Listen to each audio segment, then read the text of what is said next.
The film opens with a couple, Abby and Harper, going on a Christmas tour around the neighborhood, but they don't appear to enjoy it. Christmas is especially sore for Abby. Ever since she lost her parents, the two hang out on a rooftop where they discuss Harper going to visit her family for the holidays. While Abby has to pet sit, they are made to get off the roof by an angry tenant who is doing a weird S&M thing with a guy dressed as a reindeer. Abby and Harper run into an alley where they laugh and kiss. Abby changes her mind about staying home and tells Harper she wants to join her and meet her family, to which she agrees. Abby goes out with her friend John to a jewelry store where Abby is trying to pick out a ring to propose to Harper, with John disagrees with the idea, but Abby is sure she wants to.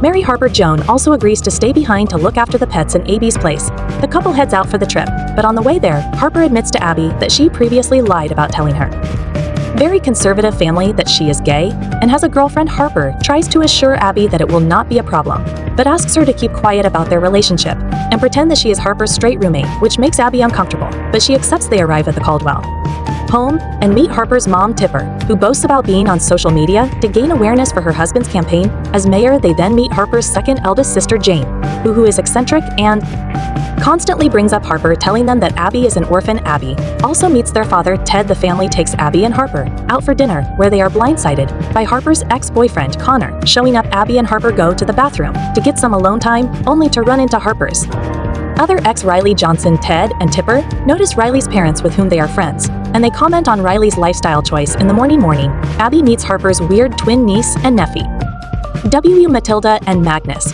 who complain about Abby sleeping where they normally sleep. Abby then meets the kids' mother, Harper's oldest sister, Sloane, who acts like she's better than her sisters. She is married to Eric, who also makes Abby uncomfortable when he suggests her hands are too dry. Abby then joins the sisters and Eric as they go ice skating. Harper and Sloane get competitive and try to outskate each other. While Jane records, they end up crashing into other people. Abby is asked to take a family SMOS photo, but Tipper is critical of all of the shots that come out. She later joins the Caldwells later that night for a party with potential campaign sponsors, such as Harry Levin. Abby feels awkward there since Harper goes to mingle with old friends and acquaintances, including Connor. She ends up talking to Riley for a bit before everyone listens to Ted give a big speech. While everyone is sleeping, Harper sneaks to Abby's room to sleep with her. The next morning, Harper hides when her parents go check on Abby while the family is doing other errands. Abby is left to watch Matilda and Magnus. She takes them to the mall where she sees Carolyn McCoy, whom she met at the party the night before. Although Abby tries to approach her politely, Carolyn is a bit dodgy. When Abby leaves the store, the alarm goes off because the twins snuck a necklace in her bag. She's interrogated by M security, but is ultimately let go. However, things are awkward when she gets home, now that Harper's family thinks she's a shoplifter.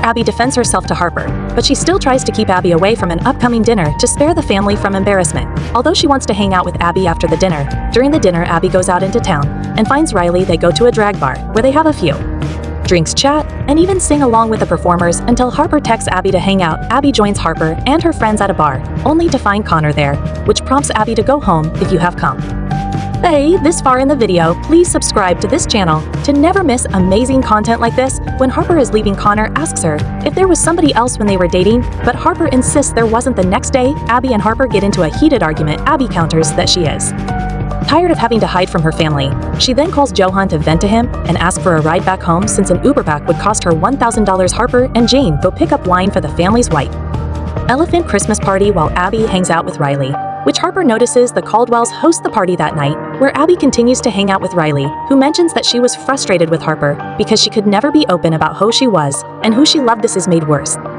by Connor showing up at the party, and Harper continues to talk to him. JN then show up to the house since he was tracking Abby, and he offers to give her a ride home. Abby tells Harper she is done and goes to get her stuff. Harper goes to comfort her, and Sloane walks in on them in a romantic embrace. She prepares to go tell her parents as Harper chases her and begs her to not say anything. They come across a closet where Eric and Carolyn are making out. Sloane apparently knew about this and tells Eric they weren't going to go public with this until later. Harper and Sloane then start fighting until it goes into the party. SLO blurts out that Harper is a lesbian and that Abby is her girlfriend, but when Harper declares that it's a lie, Abby leaves tearfully with Joan. Harper then takes a large painting that Jane made and smashes it over Sloane's head, which leaves Jane distraught. The sisters fight until their parents break them up outside. Abby is getting ready to leave until John talks to her. He asks her about what her parents said when she came out to them, and she says they were supportive. John says his father kicked him out of the house and didn't speak to him for 13 years after he came out, so he just wants to assure Abby that some families have their own way of supporting their children. Back at the Caldwell house, Ted chastises his daughter for their behavior. As Abby is going back to get her stuff, Harper finally admits to her family that she is indeed gay and that she is in love with Abby, but Abby tells her that it's too late for that. Sloane then admits to her family that she and Eric are getting a divorce, which she feels like she couldn't talk to her parents about because she thinks Ted only cares how her family looks for his campaign. Jane says she doesn't have any secrets, but has always struggled to feel like she fits in with the family. Ted leaves the room, but Tipper goes to admit some personal secrets to him because she feels bad that their daughters couldn't be honest with them. Abby and JN have driven to a gas station, but Harper finds them there since she also learned to track Abby with Joan's help. She apologizes to Abby for everything she had to deal with and reaffirms her love for her. Abby forgives her, and they kiss on Christmas morning. The twins apologize to Abby. Ted then comes downstairs to add to his family that he also has secrets. They tell him that they are always proud of him.